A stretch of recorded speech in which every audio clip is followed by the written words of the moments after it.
স্বাগত খেলাযোগে আপনাদের সাথে আছি আমি ফাইম রহমান। যুব এশিয়া কাপে বাংলাদেশের রাজত্ব ভারতকে স্তব্ধ করে ইয়াং টাইগাররা ব্যাক টু ব্যাক শিরোপা জিতল। ফাইনালে নানা উত্তেজনা, প্রশ্নবিদ্ধ আম্পায়ারিং, কোনো কিছুই বাংলাদেশের চ্যাম্পিয়ন হবার পথে বাধা হতে পারেনি। টাইগার বোলারদের দাপটে 59 রানের বিশাল ব্যবধানে হারের লজ্জা পেয়েছে India. Tiger pacer Iqbal Hossain Emon ম্যাচের পাশাপাশি হয়েছেন টুর্নামেন্ট সেরা। বিস্তারিত পার্থবণিকের রিপোর্টে। বাংলাদেশের লেগ বিফোরের আবেদন, আম্পায়ার নিশ্চুপ। এলবিডব্লিউ ঘিরে ফের শোরগোল, আম্পায়ারের এবারও নেই হেলদোল। নিশ্চিত কট বিহাইন্ড, কিন্তু আম্পায়ার যেন একদম ব্লাইন্ড। যুব এশিয়া কাপের ফাইনালে বাংলাদেশের একের পর এক আবেদনে এভাবেই হাত গুটিয়েছিলেন আম্পায়াররা। নীরবে ভারতকে দিয়ে গেছেন একচেটিয়া সুবিধা, কিন্তু দিন শেষে তাতেও কাজ হয়নি। বাংলাদেশের থাবা থেকে ভারত কাপ নিতে পারেনি। দুবাইয়ে ব্যাক টু ব্যাক চ্যাম্পিয়ন হয়ে নিজেদের সামর্থ্যের প্রমাণ দিয়েছে বাংলাদেশ। এদিন শুরুতেই কিছুটা চাপে পড়ে ইয়াং টাইগাররা। টসের ব্যাটিং পেলেও জবাব দিতে পারেনি খুব একটা। ভারতের ৮০ বোলিংয়ে ডিফেন্সিভ মুডে চলে যান জাওয়াদ আবরার ও কালাম সিদ্দিকী। বলের তুলনায় কমে আসে রানের গতি। ৬ ওভার শেষে বাংলাদেশের বোর্ডে ওঠে মাত্র ১৭ রান। সপ্তম ওভারে টাইগার শিবিরে প্রথম আপসেট। ইউথ জিতের বলে ১ রানে কালাম সিদ্দিকী চেকমেট। ৪ ওভার বাদে জাওয়াদের ব্যাটেও হতাশা। ২০ রানে ওকে ফেরান চেতন শর্মা। ২ ওপেনারের বিদায়ে স্বাভাবিকভাবেই ফোকাস সরে আসে তামিমের দিকে, কিন্তু ক্যাপ্টেন গোটা আসর ফাটালেও হতাশ করেন মেগা ফাইনালে। ২৮ বল খেলে করেন মোটে ১৬ রান। তবে চতুর্থ উইকেটে শিহাব রিজানের প্রতিরোধ ম্যাচের মোড় ঘুরিয়ে দেয় অনেকটা। ১৩ ওভারে দুজনে দাঁড় করান ৬২ রানের জুটি। আউট হবার আগে শিহাবের ব্যাট থেকে আসে ৪০ রান। উইকেটে এসে রিজানকে সাপোর্ট দিতে পারেননি দেবাশিস দেবা। ১ রানে ওকে ফেরান কার্তিকেয়া। ২ ওভার বাদে রিজানো আউট ৪৭ রানে। দুশ্চিন্তা ঘিরে ধরে টাইগার শিবিরে। শেষ দিকে কিপার ফরিদ হাসানের ৪৯ বলে ৩৯ রান বাংলাদেশকে এনে দেয় বলার মতো টোটাল। ৫ বল আগে বাংলাদেশ অল আউট হয় ১৯৮ রানে। লক্ষ্য তাড়া করতে নেমে শুরুতেই টাইগার বোলারদের দাপটে নড়বড়ে ভারত। দ্বিতীয় ওভারে আল ফাহাদের বলে আয়ুষ মাহাত্রে ১ রানে বোল্ড। আইপিএলে দল পেয়ে আলোড়ন তোলা বৈভব সূর্যবংশীকে এদিন বাংলাদেশের তেজ দেখান মারুফ মৃধা। ৯ রানে আউট করে ওকে দেখান ডাগ আউটের রাস্তা। যদিও সবচেয়ে বড় সুযোগটা মিস করেন ফরিদ হাসান। ১০ ওভার ৫ বলে কার্তিকেয়ার ক্যাচ ড্রপ করে আফসোসে ভাসান। ৫ রানে লাইফ পাওয়া ওই কার্তিকেয়া শেষ পর্যন্ত করেন ২১ রান। ১২ ওভার ৫ বলে টাইগারদের আরও এক ভুল। এবার সহজ রান আউটের সুযোগ মিস করেন ইমন। সংশয় জাগে, তবে কি ভারতের দিকেই ঘুরে গেছে ম্যাচের মোড়? মাঝে বাংলাদেশের এলবিডব্লিউর আবেদনে আম্পায়াররা সাড়া না দিলে ম্যাচে উত্তেজনা ছড়ায়, কিন্তু পারফরম্যান্স দিয়েই বাংলাদেশ সম্ভাব্য সব ষড়যন্ত্র এড়ায়। ২১তম ওভারে ব্যাক টু ব্যাক উইকেট তুলে ভারতকে মোক্ষম জবাব দেন ইমন। ওর জোড়া শিকারে কার্তিকেয়া ও নিখিল কুমার গন। কার্তিকেয়া ২১ আর নিখিলের ব্যাটে আসে মাত্র ২১ রান। ২ ওভার বাদে ইমনের আরেক কারিশমা। এবার ৬ রানে আউট হারবানশ পাঙ্গালিয়া। শেষ পর্যন্ত টাইগারদের দাপটে ভারত আর ছুটতে পারেনি লক্ষ্যের দিকে। বাংলাদেশ তুলে নেয় তাদের ব্যাক টু ব্যাক এশিয়ান সেরার শিরোপা। পার্থবণিক, ৭১। আসর জুড়ে অসাধারণ বোলিং উপহার দেওয়া ইকবাল হোসেন ইমন জ্বলে উঠলেন ফাইনালেও। পারফরমেন্সের ধারাবাহিকতা বজায় রেখে ২টি পুরস্কার জিতলেন ডানহাতি পেসার। ফাইনালে সেরা খেলোয়াড় হওয়ার পাশাপাশি অনূর্ধ্ব-১৯ এশিয়া কাপের সেরা খেলোয়াড়ও হলেন তিনি। রহমান পেয়ারের রিপোর্ট। যুব এশিয়া কাপের ফাইনালে টান টান উত্তেজনা। বাংলার সাজানো মঞ্চটায় হঠাৎ করেই শঙ্কা। ১৯৯ রানের টার্গেটে ৪৪ রানে ৩ উইকেট হারানো ইন্ডিয়াকে পথ দেখাতে শুরু করে মোহাম্মদ আমান ও কার্তিকেয়া। এই দুই ব্যাটারি জুনিয়র টাইগারদের পথের কাঁটা। তবে ১ ওভারেই ইকবাল হোসেন ইমন ঘুরিয়ে দিলেন পাশার দান।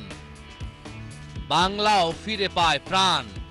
২১তম ওভারের তৃতীয় বলে ইমনের শিকার কার্তিকিয়া এই পেসার মেলেন সাফল্যের ডানা। এর কিছুক্ষণ আগে কোচ নাভিদ নওয়াজের সাথে কাপ্তান আজিজুল হাকিম তামিমের শলা পরামর্শ। কোচ দিয়ে গেছেন টোটকা, মাঠে তার সফল বাস্তবায়ন করেছেন তার শিষ্যরা, তাই গুরুর মুখেও ফুটেছে হাসির রেখা। ওই ওভারেই এক বল পর আবারও আঘাত হানেন ইকবাল হোসেন ইমন। রানের খাতা না খুলেই ফিরে যান নিখিল কুমার। ইমনই বাংলাদেশ দলকে করেছেন উদ্ধার। এই পেসার ফাইনালেই দেখালেন আসল কেরামতি। ওকে দেখে ইন্ডিয়ার ব্যাটসম্যানদের কাঁপাকাঁপি। 23তম ওভারের শেষ বলে পাঙ্গালিয়ার উইকেট তুলে নেন তিনি। বাংলাদেশ দলের জয়ের পথ করে দেন তৈরি। রহমান পেয়ার 71। এমন মুহূর্ত বারবার আসুক দেশের ক্রীড়াঙ্গনে, শিরোপা উল্লাস ছড়িয়ে পড়ুক সবখানে। ভারতকে হারিয়ে অনূর্ধ্ব-19 এশিয়া কাপের ট্রফি জুনিয়র টাইগারদের হাতে। ফাইনাল জিতে সিজদা দিয়ে সৃষ্টিকর্তার প্রতি জানিয়েছে কৃতজ্ঞতা। অর্ণব বাপি রিপোর্ট। আবারও এশিয়ার সেরা বাংলা যুবারা, এই উল্লাস বাঁধ ভাঙা, এই আনন্দ সীমাহীন। ওরা জানে লড়তে, জানে বাজি ধরতে, আনতে জানে নতুন দিন।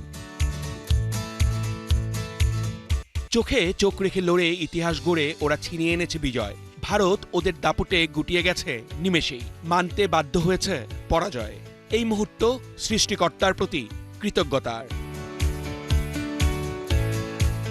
স্বল্প রানের পুঁজি তাই ছিল শঙ্কা, তবুও ওরা হার মানেনি মোটেও, বাজিয়েছে রণডঙ্কা।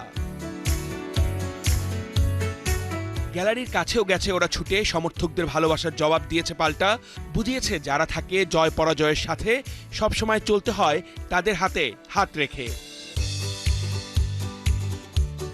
বিজয়ের মাসে লাল সবুজ উড়েছে গৌরবে সৌরভে। নতুন স্বাধীনতার বছরটাকে বাংলার যুবারা স্মরণীয় করে রেখেছে। আবারও অনূর্ধ্ব-19 এশিয়া কাপের শিরোপা জুনিয়র টাইগারদের হাতে। লিওনেল মেসির আইকনিক সেলিব্রেশনে মেতে ওঠেন আজিজুল হাকিম তামিমরা। বাংলাদেশের ট্রফি জয়ের আনন্দে মন খারাপ ভারতীয় ক্রিকেটারদের। ভারতের আধিপত্য চূর্ণ করে এভাবেই বারবার আনন্দে ভাসতে চায় বাংলা। অর্ণব বাপি, 71। দুবাইয়ে অনূর্ধ্ব-19 এশিয়া কাপ জয়ের পর সামাজিক যোগাযোগ মাধ্যমে বইছে জুনিয়র টাইগারদের বন্দনা। মাশরাফি, তামিম, মুশফিক, মিরাজকে অভিবাদন জানাননি। সাম্প্রতিক ভারত আগ্রাসনের বিরুদ্ধে ক্রিকেট মাঠে যুবাদের দাঁত ভাঙা জবাব সেলিব্রেট হচ্ছে দেশ জুড়ে। মেহেদী নাইমের রিপোর্ট। উড়তে থাকো, যেতে হবে বহু দূরে। মাঠে থাকলে হয়তো এভাবেই পিঠ চাপড়ে বলতেন ক্যাপ্টেন ফ্যান্টাস্টিক মাশরাফি বিন মুর্তজা। সেটা না হওয়ায় ফেসবুকেই অনূর্ধ্ব-19 এশিয়া কাপে ভারত বধের কাব্য লেখা টাইগারদের অভিনন্দন জানালেন ম্যাশ।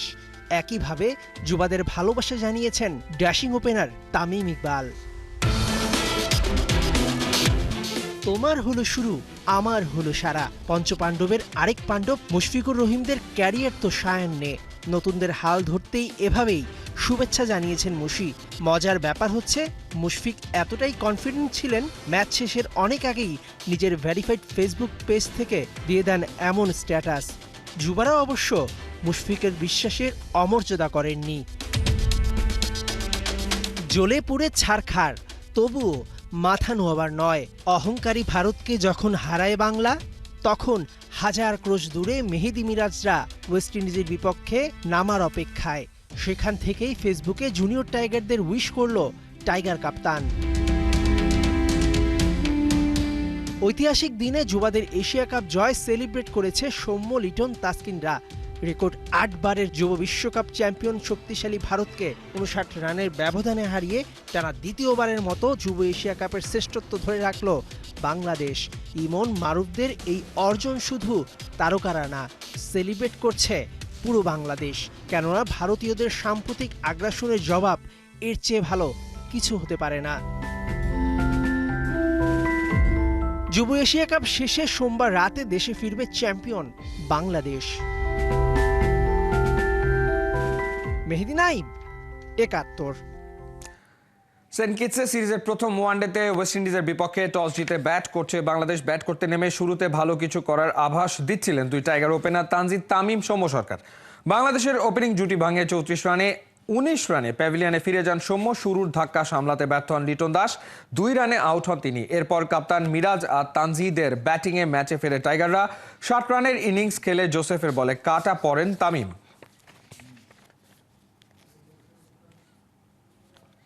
এবার মোহাম্মদ সিরাজের সমালোচনায় খোদ রোহিত শর্মা ও অস্ট্রেলিয়ান ক্রিকেটার ট্র্যাভিস হেডের সাথে কদিন আগেই ঘটেছিল অনাকাঙ্ক্ষিত ঘটনা। রোহিত বলেছেন সবকিছুর একটা সীমা আছে, সেটা মেনে চলা উচিত সবার। বিস্তারিত মাহদি হাসানের রিপোর্টে। যখন দেশের হয়ে কেউ খেলে তখন আর একক সত্তা থাকে না, আচার আচরণ প্রতিনিধিত্ব করে মাতৃভূমি জাতিকেও। মোহাম্মদ সিরাজ কলঙ্কিত করছেন, কাঠ গোড়ায় দাঁড় করাচ্ছেন ভারতের ইমেজকে বারবার। সবশেষ অ্যাডিলেড টেস্টে ট্রাভিস হেডের সাথে বাজে আচরণের কারণে বিশ্ব মিডিয়াতে ব্যাপক চর্চা। ব্যাপারটার নেতিবাচক ছাঁচ এতটাই বেশি যে ক্যাপ্টেন রোহিত শর্মাকেও বুলেটের মতো সামলাতে হয়েছে একের পর এক প্রশ্ন। বড় দেশের বড় ক্যাপ্টেন সেই মর্যাদা রেখেছেন জবাবের ঠঙ্গে। পাবলিকলি কূটনীতির সুরে বকে দিয়েছেন সিরাজকে। সিরাজ লড়াইটা পছন্দ করে আর তাতেও সাফল্য পায়, তবে আগ্রাসন প্রকাশ করা আর সীমা পেরিয়ে যাওয়ার মধ্যে সূক্ষ্ম একটা লাইন আছে। আর অধিনায়ক হিসেবে আমার দায়িত্ব এটা দেখা যে সেই লাইন যেন কেউ ক্রস না করে। শুধু এবারই প্রথম নয়, সিরাজের অভব্য আচরণের ইতিহাস বেশ পুরনো। বাংলাদেশের বিপক্ষে টেস্ট ম্যাচ চলার সময়ও সীমা ছাড়িয়েছেন। নিন্দুকদের অনেকের বিশ্লেষণ, বেশি দেশপ্রেমিক এটা প্রমাণ করতেই ঘটিয়ে ফেলেন অনাকাঙ্ক্ষিত ঘটনা। পজিটিভ ব্যাপার এটাই যে ক্যাপ্টেন রোহিত শর্মা সমর্থন করছেন না এই ওলট পালট। ঘৃণা নয়, আদান প্রদান যদি হয় ভালোবাসা, সমস্যাগুলোকে যদি দেখা যায় ন্যায্যতার চোখ দিয়ে, বড় খেলোয়াড়, বড় দেশ হয় আসলেই বড়। মাহদি হাসান, 71। সাগর পারে সাফজয়ী নারীদের ভিন্ন এক সংবর্ধনা দিল বাংলাদেশ সেনাবাহিনী। চ্যাম্পিয়ন দলের প্রত্যেক সদস্যকে দিল 4 লাখ টাকা পুরস্কার।